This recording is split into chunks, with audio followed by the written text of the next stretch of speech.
Hello everyone, इस video में हम देखेंगे इंग्लिश एनसीईआरटी क्लास 8th का चैप्टर दिस इज़ जोडीज़ फ़ोन का पार्ट 2। इससे पहले पार्ट 1 में हम आधा चैप्टर इसका कवर कर चुके हैं। तो movement directly in front of him startled him so that he tumbled backward. तो एकदम से क्या हुआ कि जब जो जोडी था वो फ़ोन के एकदम सामने चला गया तो एकदम स्टार्टल्ड हो गया फ़ोन, और वो क्या हो गया, एकदम से पीछे की तरफ मूव करने लगा। Fawn lifted its face to his, it turned its head with a wide wondering motion and shook him through with the stare of his liquid eyes। और फिर उसके बाद वो जोडी को जो है बिल्कुल ऐसे अपनी जो छोटी छोटी प्यारी प्यारी सी आइज़ थी, लिक्विड आइज़ बोला गया है जिन्हें फ़ोन की, उनसे वो जोडी को स्टेयर करने लगा। मतलब वो उसको घूर घूर के देखने लगा। स्टेयर करने का मतलब होता है घूर करके देखना। It was quivering, it made no effort to rise और run, Jody could not trust himself to move. Quivering का मतलब होता है शेकिंग स्लाइटली, हल्का हल्का सा हिलना। तो जो फ़ोन था वो हल्का हल्का सा हिल रहा था। उसने कोई एफर्ट नहीं करा कि वो उठे और वहाँ से भाग जाए, और जोडी भी खुद को ट्रस्ट नहीं कर पा रहा था कि वो आगे बढ़े या ना बढ़े। He whispered, "It's me." The fawn lifted its nose, scenting him. He reached out one hand and laid it on the soft neck. तो एकदम से विस्पर करने का मतलब होता है धीरे से कुछ बोलना। तो जो जोडी होता है वो धीरे से फ़ोन से बोलता है कि ये जो है ये मैं हूँ, और उसकी जो सॉफ्ट सी जो नेक है उसको टच करने लगता है, बहुत ही प्यार से उस पर हाथ वो रखने लगता है, और काफ़ी ज़्यादा वो एक्साइटेड हो जाता है। डेलीरियस का मतलब होता है एक्सट्रीमली एक्साइटेड, बहुत ही ज़्यादा जोडी एक्साइटेड हो जाता है कि उसको जो फ़ोन है वो मिल गया है। ही moved forward on all force until he was close beside it. He put his arms around its body, और फिर वो उठता है और जो है अपनी आर्म्स को, अपने हाथों को बिल्कुल फ़ोन के चारों तरफ रख देता है। A light convulsion passed over it, but it did not stir. फिर एकदम से जो है फ़ोन वो थोड़ा शिवर हो जाता है, कांप जाता है, मगर फिर भी वो हिलता नहीं है, वहाँ से वहाँ रुका रहता है। ये देखिए इस तरीके से। He stroked its sides as gently as through the fawn were a china deer and he might break it। और वो इतने प्यार से उसको उठाता है कि कहीं मतलब इसको कोई नुकसान ना पहुंच जाए, मतलब ऐसे कि कहीं कुछ जैसे कि क्ले का कोई गुड्डा हो और वो टूट जाए गिरने की वजह से या कुछ भी, तो बहुत ही प्यार से वो फ़ोन को उठाता है। Its skin was very soft, it was sleek and clean and had a sweet scent of grass। और वो बहुत ही ज़्यादा सॉफ्ट था, एकदम स्मूथ शाइनी सी उसकी स्किन थी, और उसमें जो सेंट आ रही थी, मतलब उसमें से जो खुशबू आ रही थी वो घास की आ रही थी। He rose slowly and lifted the fawn from the ground। और फिर वो एकदम से जो है जोडी आराम से उठा लेता है गोद में अपनी फ़ोन को।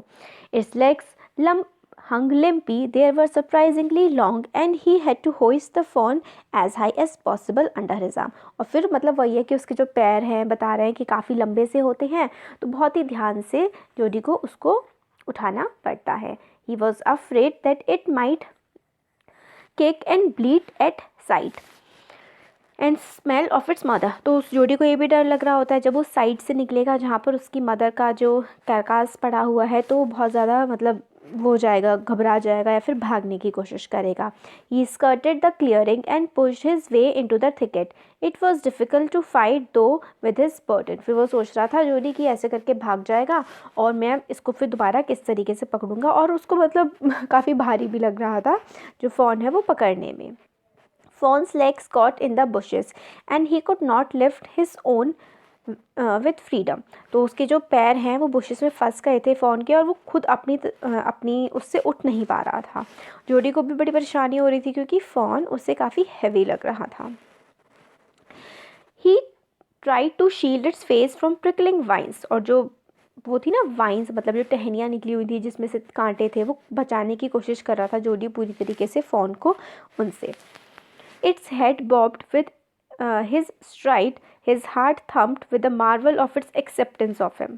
He reached the trail and walked as fast as he could until he came to the intersection with the road home. तो इसमें यह है कि जब जोडी ने उसको फ़ोन को उठा रखा था अपनी गोद में, तो उसको डर भी लग रहा था कहीं ये गिर ना जाए। उसका हार्ट थंप हो रहा था, धड़क रहा था बहुत तेज़ तेज़, और उसको बहुत ही खुशी भी हो रही थी, मार्वल खुशी हो रही थी कि जो फ़ोन है वो उसके साथ आराम से बैठा हुआ है, मतलब उसने जोडी को एक्सेप्ट कर लिया है। फिर आगे है और फिर मतलब चलते चलते जो है वो रोड के इंटरसेक्शन पे पहुंच जाता है, उस जगह पर जहाँ से उसका घर पास में था। He stopped to rest and set the phone down on it's डेंटलिंग legs. It wayward on them. It looked at him and ब्लीटेड। तो इसमें यह है कि जो वो थोड़ा सा थक जाता है, फिर उसको नीचे रख देता है थोड़ा सा आराम करने के लिए, उसके लेग्स पे उसको बिठा देता है, ऐसे करके यह है इसमें पूरा। He said enchanted, I will carry you after I get my breath. He remembered his father saying that a fawn would follow if it had first been carried. तो उसको फ़ोन से वो बोलता है जोडी कि मैं थोड़ी सी सांस ले लूँ फिर मैं तुमको उठाऊँगा, फ़ोन से बोल रहा होता है। फिर एकदम से उसको याद आती है कि जोडी को याद आती है कि जोडी के फादर ने उससे कहा था कि अगर फ़ोन को एक बार गोद में उठा करके चलाया जाए, फिर उसके बाद जो फ़ोन है वो खुद ही आपको फॉलो करना स्टार्ट कर देगा।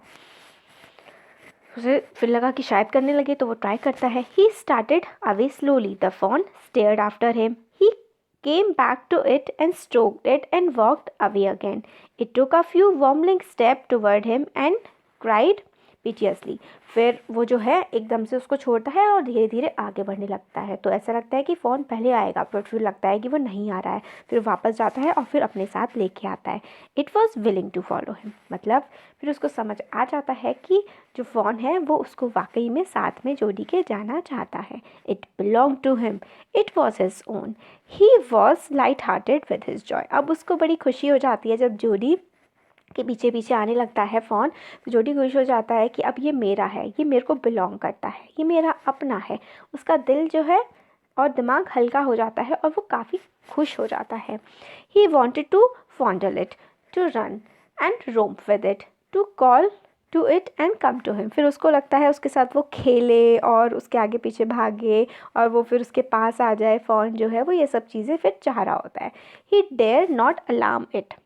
फिर मगर फिर भी वो उसको क्या है एकदम से डराना नहीं चाहता है। He picked it up and carried it in front of him over his two arms. It seem to him that he walked without effort. फिर वो उसको एकदम से उठा लेता है अपनी गोद में और फिर एकदम से उसको ऐसे लगने लगता है जैसे कि बिना किसी एफर्ट के ही वो उसको आराम से उठा पा रहा है। His arms begin to act and he was force to stop again. मगर फिर उसको लगता है कि मतलब आराम से उठा पा रहा है, बट थोड़ा सा चलने के बाद उसके हाथों में फिर से दर्द हो जाता है और फिर उसे फिर रुकना पड़ता है। He walked on. The fawn followed him at once. फिर वो आगे बढ़ता है और फिर इस बार एकदम से ही फ़ोन उसको मतलब उसको फॉलो करना स्टार्ट कर देता है, पीछे पीछे चलना स्टार्ट कर देता है। He allowed it to walk a little distance, then picked up again. फिर वो थोड़ा ऐसे ही चलता है, फिर थोड़ी देर बाद फ़ोन को फिर गोद में उठा लेता है। Distance home was nothing. He could have walked all day and into the night, carrying it and watching it follow. फिर उसको ऐसा लगता है कि घर की दूरी कुछ भी नहीं है। उसको इतना अच्छा लग रहा होता है कि वो तो पूरा दिन उसके साथ ऐसे फ़ोन के साथ घूम सकता है, उसको उठा के या फिर उसके फिर साथ चल के। He was wet with sweat, but a light breeze blew through the June morning, cooling him. और फिर जो जोडी है उसको बहुत ज़्यादा पसीना आ गया होता है। स्वेट का मतलब पसीना होता है, मगर फिर एक हल्की सी हवा चलती है जून की सुबह की, जिससे वो उसको फिर से अच्छा लगने लगता है, ठंडा सा उसको फील होने लगता है। The sky was as clear as a spring winter in a blue china cup. फिर मतलब वो है मेटाफर है कि स्काई बहुत ज़्यादा साफ था, विंटर मतलब वाटर ऐसा था जैसे स्प्रिंग वाटर, जैसे बहुत ही ठंडा सा पानी रखा हुआ हो किसी चाइना कप में, मतलब मिट्टी के बर्तन में। ही came to the clearing. It was fresh and green after the nights rain. मतलब वही है कि ऐसा लग रहा था जैसे कि रात की बारिश के बाद बहुत ही अच्छा सा मौसम सब हो गया हो। He fumbled with the lodge and was finally obliged to set down the phone to manage it. और फिर वही मतलब आगे आगे चल रहा होता है, फिर बीच में थक जाता है, फिर फ़ोन को बिठाता है, फिर उठाता है, फिर चलता है। फिर ये आइडिया कि मतलब वो मतलब पैदल पैदल चल के जा सकता है into Penny's bedroom with a fawn walking behind him. फिर उनको लगता है कि वो घर जाएगा, फिर जो फॉन है वो उसके पीछे पीछे पेनी के मतलब उसके फादर के बेडरूम में पहुंचेगा। ये सोच के बड़ा अच्छा लग रहा होता है जोडी को। But at the steps the fawn backled and refused to climb them. He picked it up and went to his father. Penny lay with closed eyes. फिर जब वो घर पहुंच जाते हैं तो एकदम से जो फ़ॉन होता है वो ऊपर की तरफ चढ़ नहीं पाता है, तो वो फ़ॉन को गोदी में उठाता है जोडी और अपने फादर के रूम में चला जाता है। तब जो पेनी जो उसके फादर थे वो लेटे हुए होते हैं अपनी आइज़ को बंद करके। जोडी कॉल्ड पा लुक। जोडी अपने पापा से कहता है, पापा देखिए। पेनी turned his head. Jody stood beside him. The fawn clutched hard against him. तो जैसे ही उसके जो पेनी होते हैं उसके फादर जोडी के उनकी आँख खोलते हैं, वो देखते हैं जोडी उनके साइड में खड़ा हुआ है और उसके पास एक फॉन है जो बिल्कुल उसको जोडी को जिसने मतलब उस फॉन ने जोडी को क्लच बिल्कुल हार्ड बहुत तेज़ी से पकड़ा हुआ होता है। It seem to Penny that the boy's eyes were as bright as the fawn. He said, I am glad to find him. I am glad you find him. तो उसके फादर देखते हैं कि कितनी ज़्यादा दोनों की आइज़ चमक रही होती हैं खुशी से, और वो बोलते हैं अपने बेटे से कि मेरे को बहुत ज़्यादा खुशी है कि तुमने इसको ढूंढ लिया। जोडी then went to the kitchen. The fawn वॉवल्ड after him. तो जोडी फिर उसके बाद किचन में जाता है और फॉन जो है उसके पीछे पीछे जाता है। अ pan of mornings milk stood in the kitchen safe. तो सुबह सुबह जो दूध जो होता है वो किचन में रखा हुआ होता है। Cream had Ryzen on it. He skimmed the cream into the jug. He poured milk into a small gourd. He held it out to the fawn. फिर जो किचन में दूध रखा होता है उस पे से क्रीम हटा करके और जो दूध है वो फॉन को दे देता है जोडी. It buttered it suddenly. Smelling the milk, he saved it precariously from spilling over the floor. और फिर एकदम से जो है वो जो फॉन है वो उसको पी जाता है और ध्यान से कि मतलब नीचे ना गिरे ऐसे करके. He dipped his fingers in the milk and thrust them into the fawn's soft, wet mouth. It sucked greedily. When he withdrew them, it bleated fanatically and buttered him. तो मतलब वही है कि वो एकदम से फटाफट जो है फॉन बिल्कुल दूध को वो पी जाता है. He dipped his finger again and as the fawn sucked, he lowered them slowly into the milk. तो अपनी फिंगर से उसको पिला रहा होता है और जो वो है फॉन वो बहुत ही जल्दी जल्दी पी रहा होता है. The fawn blew and sucked and snored. It stamped its small hoofs impatiently. फिर मतलब वो बहुत ही फटाफट दूध को पी रहा होता है. हूफ्स होते हैं जो नीचे पैर होते हैं, इन लोगों के पैर में कट्स होता है ना, जैसे बीच में डिवीजन होता है पैर के, तो उसको हूफ कहते हैं. तो अपने हूफ को मतलब बिल्कुल स्टैम्प कर रहा होता है, तेज तेज मतलब मार रहा होता है ज़मीन पर. As long as he held his fingers below the level of the milk the fawn was content. तो जैसे वो उसको पिला रहा होता है दूध अपने फिंगर से, तो जो फॉन होता है वो बहुत ज़्यादा खुश होता है उस टाइम पर. It closed its eyes dreamingly. It was escasity to feel its tongue against his hand. तो उसको जोडी को बड़ा अच्छा लग रहा होता है कि जो टंग उसको लगा रहा होता है उसकी फिंगर पे दूध पी रहा होता है, बहुत अच्छा फील हो रहा होता है जोडी को. Its small tail flickered back and forth. The last of the milk vanished in a swirl of foam and gurgling. तो बिल्कुल अपनी जो पूँछ है वो हिला रहा होता है दूध को पीते हुए, और फिर जो पूरा का पूरा मिल्क जो है उस कटोरे में से वो बिल्कुल फोम बना के और एंड तक क्या है बिल्कुल ख़त्म कर देता है उसको. तो ये हमारा अब चैप्टर हो गया है फाइनली पूरा कंप्लीट. Thank you.